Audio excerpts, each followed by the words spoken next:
Railway traffic between North Korea and Russia has spiked recently, observed through satellite imagery, with an unknown surge in cargo. Beyond Parallel, a US-based Korean unification think tank, revealed a significant increase in railcars at the Tumingang rail facility on the border. Speculations suggest potential support to Russia in its conflict with Ukraine, following North Korea's reported artillery transfers to Russia. However, the contents of these shipments remain concealed under freight coverings, leaving the cargo's nature uncertain. A senator from Ohio, Sherrod Brown, amplifies border security efforts in a re-election ad, distancing from Biden's immigration policies. The commercial highlights collaboration with Republicans to combat drug smuggling, especially fentanyl, and emphasizes legislation backed by Donald Trump to boost Border Patrol funding. The move underscores the broader challenge the US-Mexico border poses for President Biden, as some Democrats nationwide navigate immigration concerns, potentially impacting Biden's re-election prospects due to public discontent with his approach. A series of earthquakes, with the main quake measuring 6.3 in magnitude, struck western Afghanistan, leaving 15 dead and 40 injured. The epicenter was 35 km northwest of Herat City, impacting several provinces including Farah and Badghis. Emergency response teams and volunteers are mobilizing to assist victims and assess the extent of damage to houses. The quakes caused widespread panic, forcing people to evacuate their homes in Herat and experience subsequent tremors. In a tragic bus accident in southern Mexico, at least 16 migrants, including 3 children, lost their lives.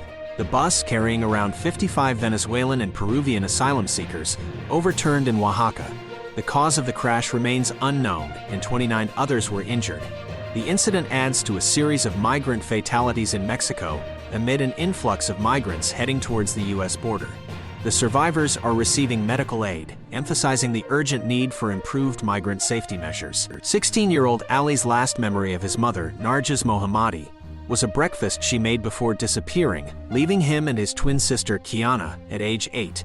Narges Mohammadi, a prominent human rights activist in Iran, has been imprisoned for much of the past 2 decades. Recently, she was awarded the Nobel Peace Prize for her relentless fight for women's rights and overall human rights in Iran.